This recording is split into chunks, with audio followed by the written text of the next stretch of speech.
आप सभी नौजवान साथियों को राकेश सर का नमस्कार।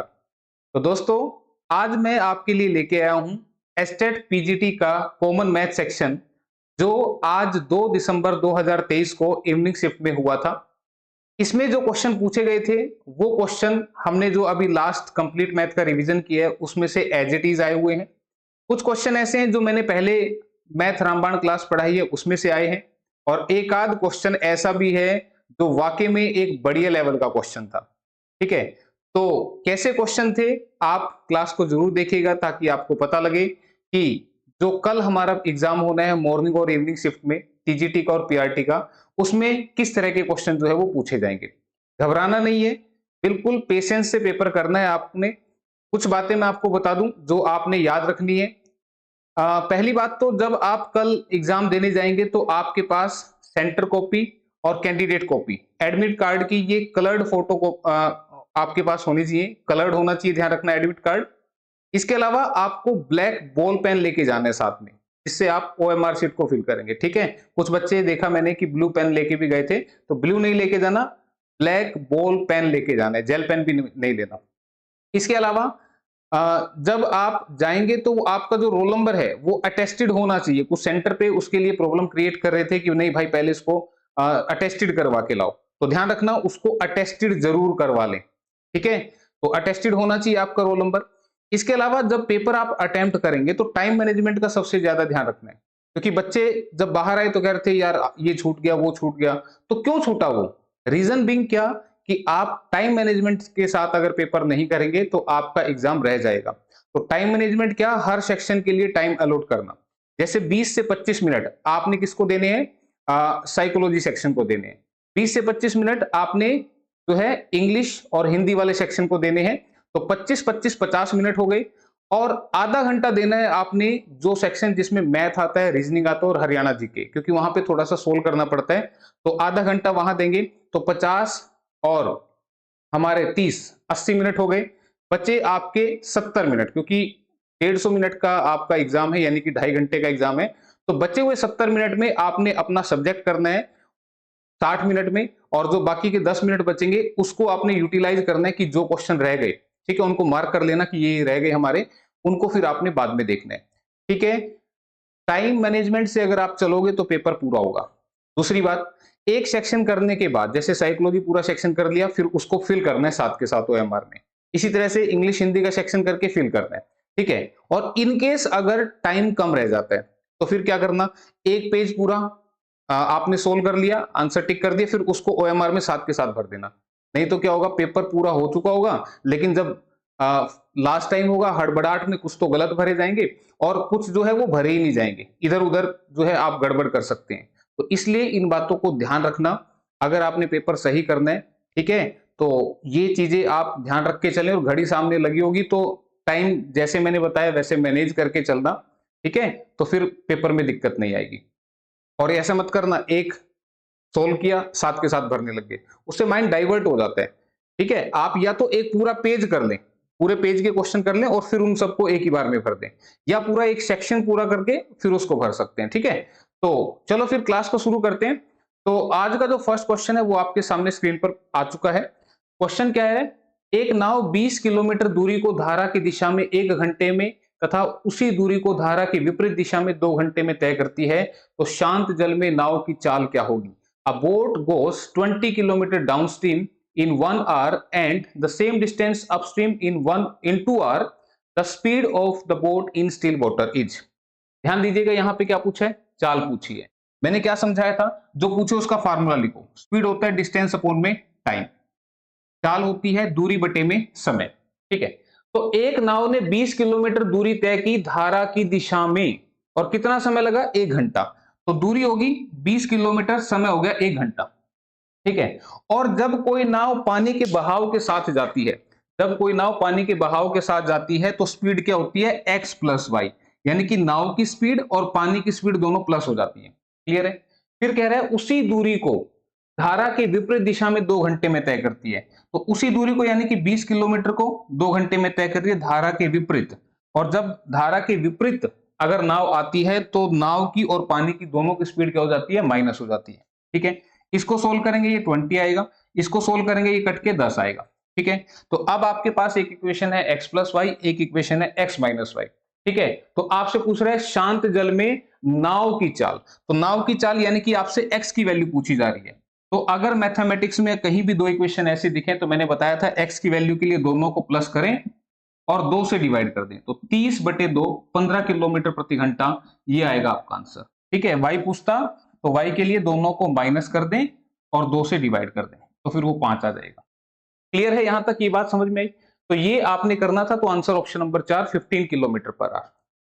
नेक्स्ट क्वेश्चन, अगला क्वेश्चन देखो, ये वाला जो क्वेश्चन है कल की क्लास में एज इट इज नहीं करवाया था मैंने कि 15 व्यक्तियों के समूह में 7 व्यक्ति हिंदी एवं 8 व्यक्ति अंग्रेजी पढ़ते हैं, जबकि 3 व्यक्ति इन दोनों में से किसी को भी नहीं पढ़ते हैं। तो इनमें से कितने व्यक्ति हिंदी व अंग्रेजी दोनों को पढ़ते हैं? In a group of 15 people 7 read Hindi, 8 read English, while 3 of them read none of these two. How many of them read Hindi and English both? तो ये तो करना ही नहीं चाहिए, आपको सीधा आंसर लगाना चाहिए। फिर भी मैं समझा देता हूं जिसने पिछली क्लास नहीं देखी थी कि टोटल बंदे हैं 15। इन 15 व्यक्तियों में से 3 व्यक्ति ऐसे हैं जो किसी भी भाषा को नहीं पढ़ते, किसी को भी नहीं पढ़ते हैं। ठीक है ना, हिंदी को ना इंग्लिश को। तो 3 निकाल दें तो कितने बचे? 12 बंदे। अब हमारे पास बच गए टोटल 12 बंदे। इन 12 बंदों में से हमने पूछा हिंदी कितने व्यक्ति हैं जो पढ़ते हैं, तो हिंदी पढ़ने वाले कितने व्यक्ति थे? 7 थे। फिर हमने पूछा कि इंग्लिश पढ़ने वाले कितने हैं। ठीक है, तो इंग्लिश पढ़ने वाले कितने थे? 8। तो टोटल कितने हो गए? 15। ये टोटल हो गए 15, जबकि बंदे बचे हैं 12 जो पढ़ने वाले हैं। तो यहां पे ये जो 3 एक्स्ट्रा हुए, ये 3 एक्स्ट्रा क्यों हुए? क्योंकि इसमें से ये 3 बंदे ऐसे थे जो हिंदी और इंग्लिश दोनों पढ़ना जानते थे। ठीक है, तो ये आपका आंसर है, ऑप्शन नंबर 2 में लिखा है। तो ये पूछ रहा था इनमें से कितने व्यक्ति हिंदी व अंग्रेजी दोनों को पढ़ते हैं। जब वो दोनों को पढ़ते हैं तभी तो ये टोटल हमारा जो है प्लस हो गया, ज्यादा बढ़ गया। ठीक है ना, 12 की बजाय ये 15 हो गया। तो 3 बंदे ऐसे थे जो दोनों लैंग्वेज पढ़ते थे। ठीक है, तो नेक्स्ट क्वेश्चन 67 नंबर, पॉलीगन से रिलेटेड है क्वेश्चन। एक नियमित बहुभुज में आंतरिक कोण एवं बाह्य कोण का अनुपात 7:2 है, तो इस बहुभुज की भुजाओं की संख्या क्या होगी? The ratio of an interior angle to the exterior angle of regular polygon is 7:2। The number of sides of the polygon is. Polygon का टॉपिक पढ़ाया था ना मैंने मैथ रामबाण क्लास में, और ये क्वेश्चन पॉलीगन का मैंने कहा था जरूर आएगा ये क्वेश्चन पॉलीगन में। तो तुम मुझे बताओ इंटीरियर और एक्सटीरियर एंगल का टोटल कितना होता है? 180 होता है, बताया था मैंने, है ना। तो इंटीरियर और एक्सटीरियर का जो रेशियो है वो कितना है? 7:2, यानी कि 7 + 2 की वैल्यू आपको 180 दे रखी है। तो 9 अगर 180 के बराबर है तो 1 किसके बराबर आएगा? 180, सीधा ही लिख दूं, सीधा ही काट दिया मैंने, 20 के बराबर आ जाएगा। ठीक है, आप इसको रेशियो में ऐसे लिखते हो ना, ऐसे कोई लिखने की जरूरत नहीं है, एक्स की वैल्यू आएगी सीधा ही। देखो यार, 7 हिस्से ये, 2 हिस्से ये, तो 9 हिस्से में अगर मैं 180 को डिवाइड करता हूं, 180 को अगर मैं 9 हिस्सों में डिवाइड करता हूं तो एक हिस्से की वैल्यू आएगी 20, और ये निकाल लूंगा मैं 20 दूनी 40। ठीक है, तो मैं एक्सटीरियर एंगल निकाल लूंगा यहां से। ठीक है, एक्सटीरियर क्यों निकाला? क्योंकि मुझे पता है नंबर ऑफ साइड कैसे मिलती है मुझे, जब मैं 360 को इस एक एक्सटीरियर एंगल से डिवाइड कर देता हूं। ठीक है, तो आपका जो आंसर आएगा वो आएगा 9, और ये फॉर्मूले मैंने लिखवा रखे हैं सारे। ठीक है, क्लियर। तो नंबर ऑफ साइड्स कितनी आएंगी? 9। क्लियर है यहां तक? तो x 20 आ गया, तो 20 दूनी 40, ये बनेगा हमारा एक्सटीरियर एंगल। ठीक है, तो आप कैसे भी कर सकते हो, मुंह जुबानी हो सकता था क्वेश्चन। इसी के साथ अगला क्वेश्चन पाइप एंड सिस्टम से रिलेटेड। नल ए द्वारा एक टैंक को अकेले 8 घंटे में, नल बी द्वारा इसी टैंक को अकेले 6 घंटे में भरा जा सकता है। यदि दोनों नलों को एक साथ 2 घंटे के लिए खोलने के पश्चात नल ए को बंद कर दिया जाए तो नल बी द्वारा बचा टैंक कब भर जाएगा? क्यों भाई, करवाया था ना ये टाइप। ठीक है, कि pipe A alone can fill a tank in 8 hours, pipe B alone can fill it in 6 hours if both the pipe are opened and after 2 hour pipe A is closed then pipe B will fill the tank in। तो अब मुझे बताओ, A ने लिए 8 घंटे, B ने लिए 6 घंटे। सबसे पहले एलसीएम ले लो, बताया था ना एलसीएम। तो 8 एकम 8 इसमें नहीं आता, 8 दूनी 16 नहीं आता, 8 तिया 24, 24 दोनों के टेबल में आ रहा है, तो 8 से डिवाइड लगा दो 3 पे, 6 से डिवाइड लगा दो 4 पे। क्लियर है। इसको चलाएंगे 1 घंटे में कितना भरेगा? 3 लीटर। इसको चलाएंगे 1 घंटे में भरेगा 4 लीटर। तो मुझे बताओ, उसने बोला यदि दोनों नलों को 2 घंटे के लिए खोल दिया जाए तो तुम मुझे बताओ दोनों 2 घंटे में कितना भर देंगे। 1 घंटे में 3 और 4 7 भरते हैं, तो 2 घंटे में कितना भर देंगे? 14। क्लियर है? ए और बी 1 घंटे में 3 और 4 7 भरते हैं, तो 2 घंटे में भरेंगे 14। भरना कितना था? 24। 14 भर गया, बचा कितना? 10। ये 10 जो रह गया इसे अब किससे भरवाना है? बी से। में देखो लिखा है कि 2 घंटे खोलने के पश्चात नल ए को बंद कर दिया, तो नल बी द्वारा बचा टैंक कब भरेगा? तो बी ने भरना है बचा टैंक, कितने लीटर? 10 लीटर। 1 घंटे में कितना भर रहे हैं? 4 लीटर। तो 2 दूनी 4, 2 पंजे 10, 5/2 का मतलब 2.5 घंटे। ठीक है, तो 2.5 घंटे लगेंगे किसको? बी को बचे हुए टंकी को भरने में। तो आंसर ऑप्शन नंबर 2 में लिखा है। चलो नेक्स्ट क्वेश्चन। नेक्स्ट जो क्वेश्चन था आपको बता दें, सिलेबस के अंदर मेंशन किया हुआ था ग्राफ ऑफ लाइंस, तो ये उसका क्वेश्चन भी दिया है। तो जो मेंशन किया है उसी में से दिया है, आउट ऑफ सिलेबस नहीं है। कभी आप कहो कि ये नहीं आना चाहिए था क्वेश्चन, ये सिलेबस का ही क्वेश्चन है। एक्स अक्ष, वाई अक्ष तथा 4x + 3y = 12 द्वारा निर्मित त्रिभुज के बाह्य वृत्त की त्रिज्या क्या होगी? The radius of the circum circle of triangle made by x axis y axis and 4x + 3y = 12 each। अब देखो यहाँ पे x एक्स और y एक्स क्या होते हैं? ये x एक्सिस और y एक्सिस होते हैं ना, ये होता है ओरिजिन 0 0। यहाँ पे 1 2 3 4 5 ये x एक्सिस होते हैं, जिसको हिंदी वाले x एक्स बोलते हैं।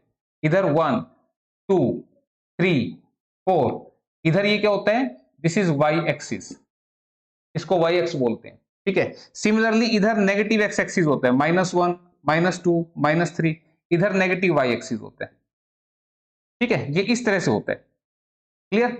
तो अब मुझे बताओ, यहां पे उसने बोला है x अक्ष तथा y अक्ष और ये वाली लाइन, इससे एक त्रिभुज बनाना है। तो त्रिभुज अब बनेगा कैसे? ध्यान से सुनना मेरी बात।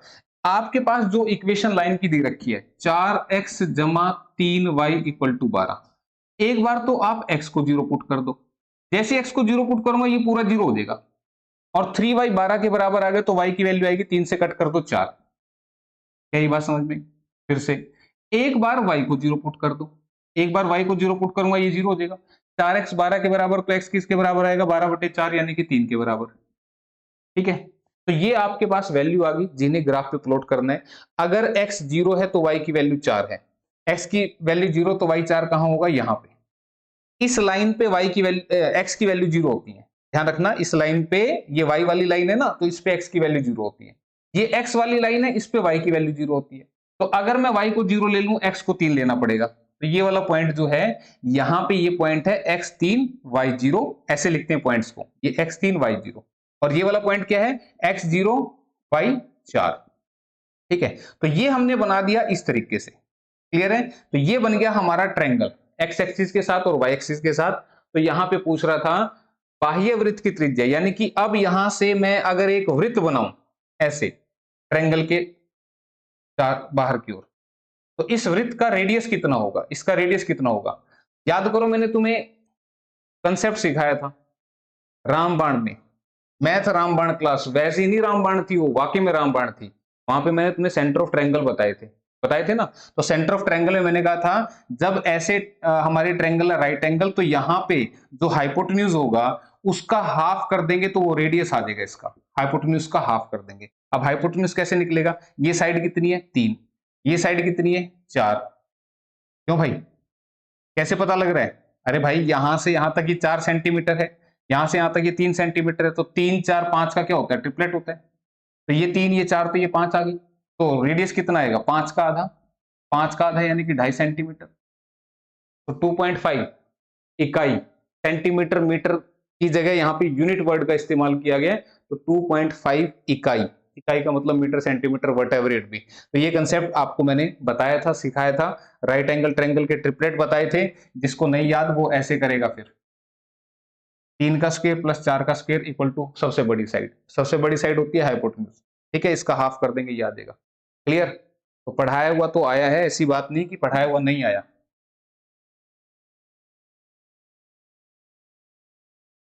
क्वेश्चन में क्या कह रहे हैं? वह सबसे छोटी संख्या ज्ञात कीजिए जिसे 15 15,463 में जोड़ने पर प्राप्त योगफल 107 से पूर्णतः विभाजित हो जाता है। Find the least number which must be added to 15463 so that the resulting number is exactly divisible by 107। दो तरह के क्वेश्चन यहां बन सकते हैं। 15,463 ये था ना, इसको डिवाइड करना है 107 से। 107 से डिवाइड करूंगा तो कितने पे चलेगा? 1 पे चलेगा। 107 से 1 पे चला, 7 7 14 4, फिर उतारा 6, फिर कितने पे चला? 4 पे। ठीक है, कितना बचा? 8 8 16, 2 और 4 6। ठीक है, फिर उतारा 3, इससे उतारा 3 तो कितने पे चला? 4 पे। 4 सत्ते 28, 4 एकम 4, 8 और 5 13, 2 और 5 7। ठीक है, अब आपको बता दूं, यहाँ पे 55 आंसर दिख रहा है, ऑप्शन में भी लिखा हुआ, कुछ बच्चे टिक करके आएंगे। जब भी पूछे इसमें से कौन सी छोटी संख्या घटाई जाए, कौन सी छोटी संख्या घटाई जाए, what least number should be subtracted, तो जब भी घटाई जाए की बात पूछेगा तो ये रिमाइंडर जो बचेगा इसको डिवाइड करके वो घटाना चाहिए। ठीक है, सिंपल सी बात है, रट्टे मत मारना कहीं पे भी। 18 को मैं 5 से डिवाइड करता हूं तो 5 दिए 15, बचा कितना? 3। तो मुझे बताओ 18 में से ये रिमाइंडर घटा दूंगा तो क्या 5 से पूरा नहीं घट जाएगा? 18 में से 3 गए तो 15 जो बच्चा 5 से पूरा कटेगा ना, तो रिमाइंडर घटाने वाला होता है। लेकिन क्वेश्चन घटाने का नहीं पूछा था, क्या जोड़ा जाए, क्या जोड़ा जाए। तो जब जोड़ने की बात करता है तो यहां 4 की बजाय इसको एक ज्यादा नंबर पे चलाना है। एक ज्यादा पे चलाऊंगा तो 5 पे चलेगा, तो 5 सत्ते 35, 5 एकम 5, तो ये 535 बन गया। तो 535 और 483 का जो डिफरेंस है कितना है? 52। ये जोड़ा जाए।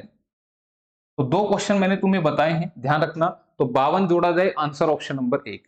दिखा देते हैं, ये 3 पे चला था। ठीक है, अगर मैं 4 पे चला दूं तो 5 के 20, यहां पे 20 बनेगा ना, 20 बन गया तो कितना हो गया? 2 एक्स्ट्रा बच गया माइनस के, है ना। तो ये जोड़ दिया जाए, तो मुझे बताओ 18 में 2 जोड़ दूंगा तो 20 बनेगा और 5 से पूरा कटेगा, है ना। तो यही कह रहा था, इसमें क्या जोड़ दूं कि इसमें जोड़ने के बाद 107 से पूरा डिवाइड हो जाए, तो आंसर 52 करना था। ठीक है, आंसर ऑप्शन फर्स्ट। अगला क्वेश्चन, अगला क्वेश्चन देखो क्या कह रहे हैं। पानी को दूध में किस अनुपात में मिलाकर बेचा जाए कि प्राप्त मिश्रण को क्रय मूल्य पर बेचकर 20% का लाभ हो?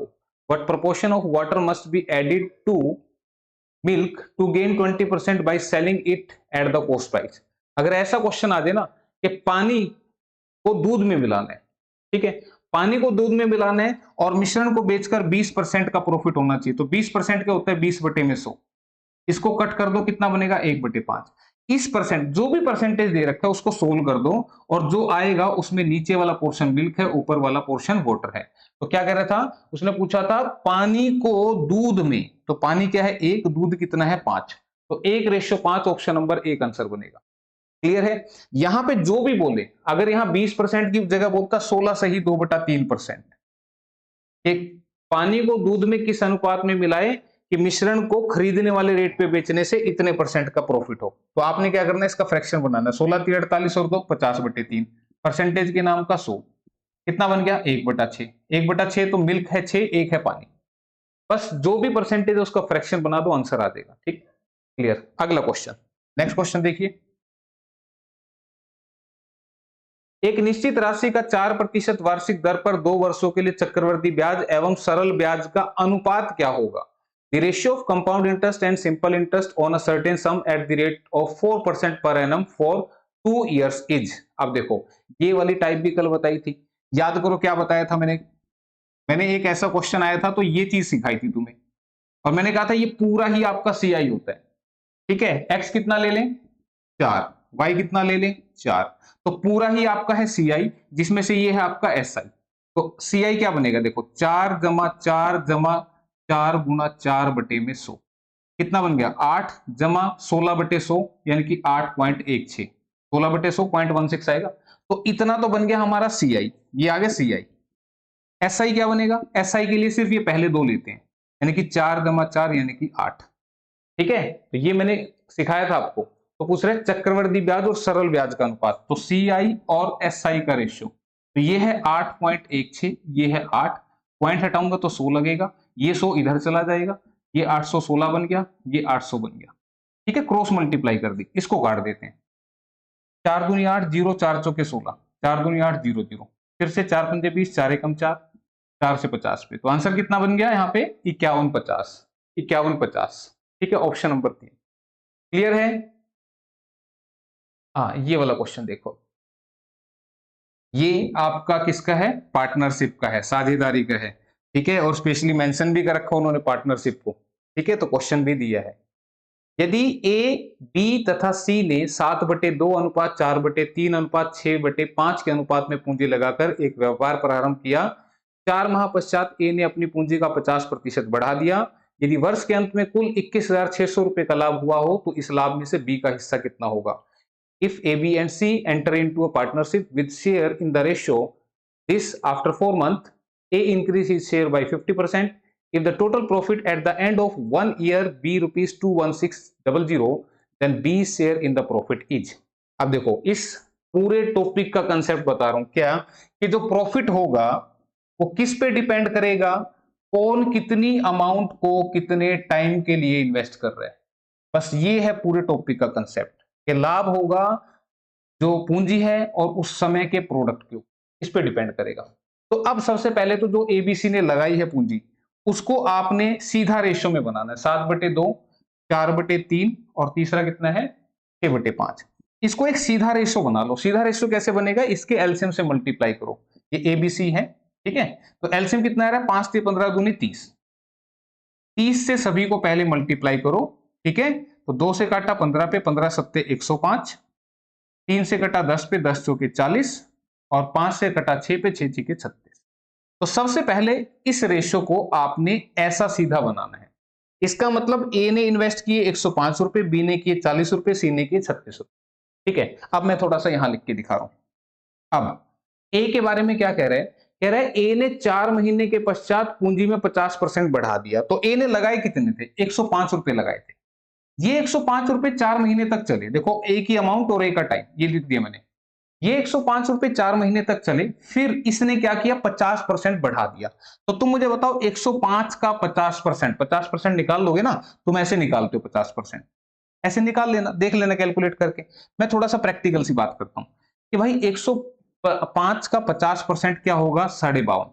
कैसे, तो मुझे बताओ, 100 का आधा 50, 5 का आधा 2.5, तो 52.5 रुपए हो गए ना। 50% मतलब 105 का आधा, यानी कि उसने कितने लगाए, 7 1 5 1 5 7, 157.50। ठीक है, 157.50 रुपए, यानी कि उसने कर दिए 4 महीने के बाद, क्योंकि 4 महीने तक तो 105 थे, अब हो गए 157.5। और ये कितने महीने तक लगे रहे, ध्यान दो, वर्ष के अंत में, यानी कि 1 साल तक का बिजनेस था, तो ये पैसा 8 महीने तक लगेगा। 4 महीने तक तो ये रहा और 8 महीने तक ये रहा। अब बात करते हैं बी की। अच्छा, बी ने कितने लगाए थे भाई, बी ने तो 40 रुपए लगाए थे, और इसके बारे में कोई बात नहीं है, तो इसका ये पैसा 12 महीने तक लगा रहा। सी की बात करते हैं, सी ने कितना रुपया लगाया था भाई, देखो, सी ने लगाए थे 36 रुपए, और ये 36 रुपए भी 12 महीने तक लगे रहे। क्लियर है, जिसके बारे में कोई बात नहीं, उसका पैसा 12 महीने तक लगा दो। अब इसको सोल्व करते हैं। देखो, 105 चौके 420, इसकी मल्टीप्लाई 8 से करते हैं। 8 से मल्टीप्लाई करेंगे, पॉइंट हटा दो, 10 आ गया। 5 दिए 15, 5 एकम 5 पंजे 25, 5 दूनी 10 और 2 से 4 पे कटा। ठीक है, 300 चौके 1200, 1260। ठीक है, इसकी मल्टीप्लाई कर दी ना इसके साथ, तो इसका टोटल कितना बन गया, इसका बन गया 0, 6 और 2 8, 2 और 4 6, 1680। ठीक है, इसका कितना बनेगा, 480, मल्टीप्लाई कर दो। ठीक है, और इसका कितना बनेगा, 12 छिके 72, 12 के 36 और 7 43।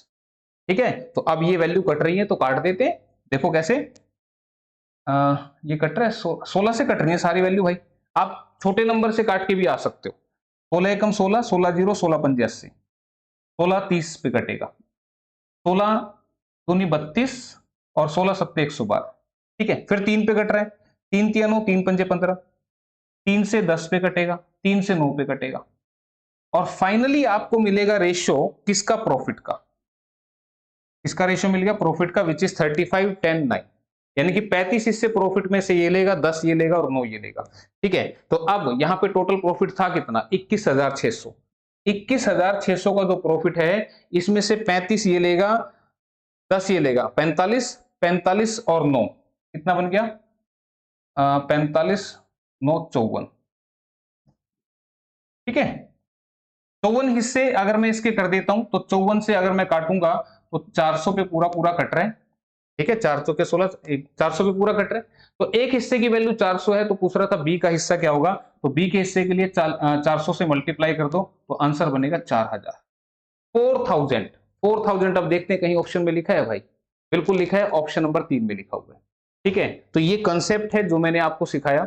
अगर इसका पूछे तो इसको 400 से मल्टीप्लाई कर देना, इसका पूछे तो इसको 400 से मल्टीप्लाई कर देना। ठीक है, बात आ गई समझ में?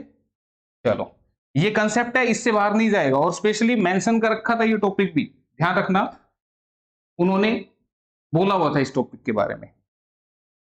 एक आदमी 20% हानि पर एक वस्तु को बेचता है, यदि उस वस्तु को 12 रुपए अधिक में बेचता तो उसे 10% का लाभ होता, उस वस्तु का क्रय मूल्य क्या है? A man sold an article at a loss of 20%, if he sells the article for ₹12 more, he would have gain 10%, the cost price of an article is. अब ये कल की क्लास में करवाया गया था, फर्क ये था वहां पे ये लॉस नहीं था, ये भी प्रॉफिट था, है ना? तो आप मुझे बताओ 20 का लॉस 10 के प्रॉफिट में कन्वर्ट हो गया, इसका मतलब कितना डिफरेंस आया? 30% का। ठीक है, अब मैं समझा देता हूं। देखो, 100 रुपए का सामान अगर 20% लॉस में बेचेंगे, कितने का बिकेगा? 80 का। और 100 का ही सामान 10% प्रॉफिट में बेचेंगे, कितने का बिकेगा? 110 का। तो 80 वाला सामान 110 का बिक रहा है, कितना डिफरेंस आया? 30 का। ये 30 बोलूं या 30% बोलूं, बात सेम ही है। तो ये 30 का डिफरेंस किसकी वजह से आया? 12 रुपए की वजह से। तो 100% क्या होगा? परसेंटेज अच्छा नहीं लग रहा तो छोड़ दो। ठीक है, तो एक की वैल्यू 12/30 और 100 की वैल्यू के लिए इंटू 100 कर दो, तो 3 से काटेंगे 4 पे कटेगा, और ये आ गया 40। ठीक है, क्लियर है यहां तक बात? तो आप इसको ऐसे भी समझ सकते हैं, कैसे कि पहले बेचा था 20% लॉस पे और फिर बेचा 10% प्रॉफिट पे, तो इनका जो डिफरेंस है, -20 पीछे है और 10 इधर आ गया है, तो डिफरेंस कितना हो गया? 30 का हो गया। क्लियर है? तो इसलिए 30 आया। ऐसे नहीं समझ में आया तो ऐसे, 20 लॉस में 100 का सामान 80 का बिकेगा, 10 प्रॉफिट में 100 का सामान 110 का बिकेगा, तो 80 और 110, 30 का डिफरेंस आया 12 रुपए बढ़ाकर बेचने की वजह। ठीक है, तो ये करना था, ऑप्शन नंबर 4 आंसर बनेगी। ये वाला क्वेश्चन देखो भाई, ये था एक खतरनाक, अदरवाइज तो बाकी पढ़ा रखा था आपको। ठीक है, ये एक बढ़िया क्वेश्चन दिया हुआ था यहाँ पे। इस क्वेश्चन में कह रहे हैं a की पावर 1/2, अगर नहीं दिख रहा तो मैं बोल रहा हूं, मैं यहाँ पे लिख भी देता हूं, दिस इज a की पावर 1/2 प्लस a की पावर -1/2। ठीक है, अपोन में 1 माइनस ए, और प्लस में दे रखा था 1 माइनस ए की पावर -1/2 अपोन में 1 प्लस रूट ए। ये क्वेश्चन था और ये हमें सोल्व करना था। ठीक है, तो इसको कैसे सोल्व करना है अब एक बार समझ लेना ध्यान से। पहली बात तो 1/2, कल मैंने समझाया था कि अगर रूट लिखा हो 5 तो इसको पावर में 1/2 लिखते हैं, है ना? तो ऐसा लिखा हो तो मैं ऐसे लिख सकता हूं, तो इस भाई साहब को कर देते हैं ऐसे। फिर मैंने कहा था माइनस वाली पावर जब भी होती है तो उसको 1 अपॉन करना पड़ता है। ठीक है, तो इसको 1 अपॉन ए की पावर 1/2 करेंगे, और ये बनेगा 1/√a, क्योंकि ये रूट बन जाएगा। तो इसको मैं डायरेक्टली लिख रहा हूं, दिस इज 1 अपॉन में रूट ए, इसको छेड़ना नहीं है। इसी तरह इसको भी क्या लिखेंगे? 1 अपॉन में रूट ए। ठीक है, क्लियर? और ये एलिमेंट्री अलजेब्रा करके जो लिखा था ना, स्कूल अलजेब्रा, उसमें तो आइडेंटिटी बताई हुई थी, पर ये तो और अच्छा पूछ लिया, वाकई में पीजीटी लेवल का पूछा ये। ठीक है, कोई बात नहीं, डरो मत। अब देखो, ये ऊपर लिखा हुआ है, इसका एलसीएम लेंगे, एलसीएम कितना आएगा? Root A. Root A into root ए क्या बनेगा? ए, प्लस में रूट ए से रूट ए कट गया तो ऊपर क्या आएगा? 1, ऊपर आएगा 1। ठीक है, मैंने क्या किया मैं बता देता हूं, रूट ए प्लस 1/√a का जो एलसीएम लेंगे, कैसे लेंगे? तुम ऐसे लोगे, मैं डायरेक्ट लिख भी देता लेकिन मैं समझा रहा हूं। 1 से काटा, रूट ए पे कटा, रूट ए इंटू रूट ए करेंगे तो ए बनेगा। जब दो रूट वाली सेम वैल्यू मल्टीप्लाई हो ना तो रिजल्ट ये आ जाता है। ठीक है, ध्यान रखना इसको। रूट ए से 1 पे कटा, 1 इंटू 1 ए, ये आ गया। ठीक है, तो ये बन गया, और नीचे क्या लिखा होता? 1 माइनस ए। तो इसको मैं सोल्व करके इसको नीचे खिसका के लिख दे रहा हूं, इसको ना नीचे खिसका के, या तो तुम ऐसे लिखो, देखो इसका एलसीएम ये लिखा हुआ और नीचे वाला एज इट इज, तो इसको सोल्व करेंगे तो नीचे खिसक जाएगा, ये लाइन के ऊपर लाइन आ जाएगी, तो ये ऐसा दिखेगा। ठीक है, तो हमने इसको कर लिया सोल्व, और ये आ गया आपका ये। सिमिलरली इसको भी करते हैं solve, root A into 1 root A, minus में 1 अपोन में रूट ए, और ये आएगा 1 प्लस रूट ए। ठीक है, ये तो आया हुआ समझ में, नहीं आया समझ में तो देख लो ऐसे, ये एलसीएम आ गया रूट ए, 1 से रूट ए, माइनस में रूट से कट गया 1, तो ये आ गया रूट ए -1, और अपोन में ये जो है इसको हमने ऐसे लिख दिया। ठीक है, ये बात अगर समझ में आ गई तो अब यहां पे थोड़ी सी, इसको नहीं छेड़ते, इसको दिखाते हैं सोल्व करके। आप देखो ये 1 प्लस रूट ए लिखा है, इसको अगर मैं ऐसे ना लिख के ऐसे लिख दूं तो क्या कुछ फर्क हो देगा? अरे 3 प्लस 2 लिखूं या 2 प्लस 3 लिखूं, बात तो बराबर है ना, कोई फर्क नहीं पड़ता। तो मैंने इसको ऐसे लिख दिया। ऐसे लिख दिया क्यों लिखा? ताकि मैं यहाँ पे रेशनलाइज कर सकूं। रेशनलाइज कैसे होता है? ये ए रूट ए प्लस 1 दिख रहा है, तो इसको मैंने रूट ए माइनस 1 लिखा, यहां भी रूट ए माइनस 1 लिखा। जो प्लस वाला है इसी से ऊपर प्लस का साइन चेंज करके माइनस से ऊपर माइनस से नीचे, कल बताई थी ये बात, ठीक है। तो अब देखो ये क्या बन गया, दोनों सेम दिख रहे हैं तो क्या बन गया, रूट ए माइनस 1 का होल स्क्वायर। ये भाई साहब तो एज इट इज रहेंगे, इनका कोई रोल नहीं था। लेकिन ये ए प्लस बी ए माइनस बी बन गया, जो कि क्या होता है ए स्क्वायर माइनस में बी स्क्वायर। ठीक है, तो इसको पूरे को ब्रैकेट में रखना है। क्यों रखना है? क्योंकि ये रूट ए भी इसके साथ में मल्टीप्लाई में था। ठीक है, अब ऊपर का स्क्वायर खोलते हैं, ए स्क्वायर प्लस में बी स्क्वायर माइनस के 2 इंटू ए इंटू में बी अपोन में, ये नीचे रूट ए तो है ही, इसके स्क्वायर से रूट कटा तो क्या बना ए माइनस में 1। क्लियर है यहां तक बात? अब इसको भी देख लो सोल्व करके, इस स्क्वायर से रूट कट जाएगा, ये कितना बनेगा a plus 1 minus 2 root A upon में रूट ए इंटू में a माइनस 1। ठीक है, इतनी बात समझ में आई? यानी कि जो सेकंड पोर्शन था वो मैंने सिंप्लीफाई कर लिया और मेरे पास ये आ गया सिंप्लीफाई करके। ठीक है, अब जो लेफ्ट वाला पोर्शन था इसमें इसको ऐड करेंगे, तो मैं इधर करके दिखा रहा हूं। ठीक है, ये पोर्शन क्या था, this is a plus 1 upon में रूट ए इंटू में 1 माइनस ए। क्लियर है ये? ठीक है, फिर ये वाला पोर्शन क्या था, प्लस में, ये प्लस लिखा हुआ है, प्लस में ये हमने सोल्व किया तो दिस इज ए प्लस 1। ठीक है, ए प्लस 1 माइनस में 2 रूट ए अपोन में रूट ए इंटू में 1 ए माइनस 1। ठीक है, अब यहां पे खास बात थी ये कि भाई हमने इसको तो ऐसे सोल्व करके लिख लिया, इसको हमने ऐसे सोल्व करके लिख दिया। अब यहां देखो ये इधर भी है इधर भी है, लेकिन ये थोड़ा सा गड़बड़ कर रहा है, ये थोड़ा सा गड़बड़ कर रहा है, तो हम क्या करते हैं किसी एक को चेंज कर लेते हैं, या तो इसको चेंज कर लो या इसको चेंज कर लो। हम एक काम करते हैं इसको चेंज कर लेते हैं, कैसे, माइनस कॉमन ले लेते हैं। जैसे ही माइनस कॉमन लोगे तो ये माइनस का हो जाएगा, ये प्लस का हो जाएगा। ये बात मेरी याद रखना जो मैंने बताई कि जैसे ही आप माइनस कॉमन लेते हैं तो जो अंदर वाले हैं उनके साइन पलट जाते हैं। देखो ये पहले प्लस का था, माइनस हो गया, ये माइनस से प्लस हो गया, और ये वाला माइनस इस प्लस के साथ मल्टीप्लाई करके क्या बन जाएगा, माइनस बन। ठीक है, बात आई समझ में? अब एलसीएम देखो क्या बना, रूट ए 1 माइनस ए, देखो रूट ए इस पे भी है इस पे भी है, 1 माइनस ए 1 माइनस ए, यही तो लिखा हुआ है, तो ये बन गया एलसीएम। ऊपर वाला एज इट इज छाप दो माइनस में, इस ऊपर वाले को भी एज इट इज छाप दो। पर ध्यान देना मैंने क्या किया, मैंने यहां माइनस था तो ब्रैकेट लगा दी। ब्रैकेट क्यों लगा दी? क्योंकि माइनस सारे साइंस को चेंज कर देता है।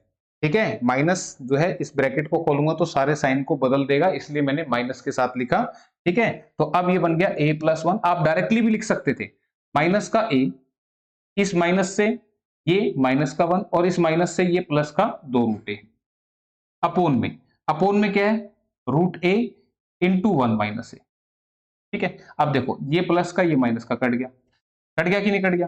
ठीक है, इधर क्या बच गया, अब इधर क्या बचा, दिस इज 1 माइनस 1। अरे भाई 1 माइनस 1 ये भी तो कट गया, ये भी कट गया। ठीक है, बचा क्या, 2 रूट ए, ऊपर क्या बचा, this is 2 root A upon में root A into 1 minus A. Root A से रूट ए भी कट गया और बचा क्या, जो बचा वही है आंसर, 2 अपॉन 1 माइनस ए। तो 2 upon 1 minus A option number 4 में। तो ये दे रखा था एक क्वेश्चन जो दिमाग की एक्सरसाइज करवाता अच्छे तरीके से। ठीक है, तो इसको थोड़ा सा ध्यान से करना था। ठीक है, इतना आसान नहीं था। क्लियर? तो एक क्वेश्चन अगर ऐसा आ भी गया तो क्या आफत आ रही है। ठीक है, तो आपको बता दूं अभी हमने टोटल 11 क्वेश्चन डिस्कस किए हैं। ठीक है, टोटल हमने 11 क्वेश्चन डिस्कस किए हैं इसमें। तो क्वेश्चन जो है वो 10 से 11, तो अगर एक क्वेश्चन आपको नहीं भी आता तो 10 नंबर तो एटलीस्ट थे आपके। ठीक है, तो ये था आपका सेक्शन मैथ्स का। तो जिनका कल एग्जाम है उन सभी को मेरी ओर से बेस्ट ऑफ लक, ध्यान से करना, मेरी शुभकामनाएं आपके साथ हैं। बिल्कुल भी घबराना नहीं है, थोड़ा सा टाइम मैनेजमेंट ये मस्ट है भाई, इसके बिना पेपर पूरा नहीं होगा। ठीक है, तो जैसे जैसे मैंने टाइम बताया वो आप ध्यान से करें और आपका पेपर डेफिनेटली ठीक होगा। ठीक है, ओके बाय, टेक केयर।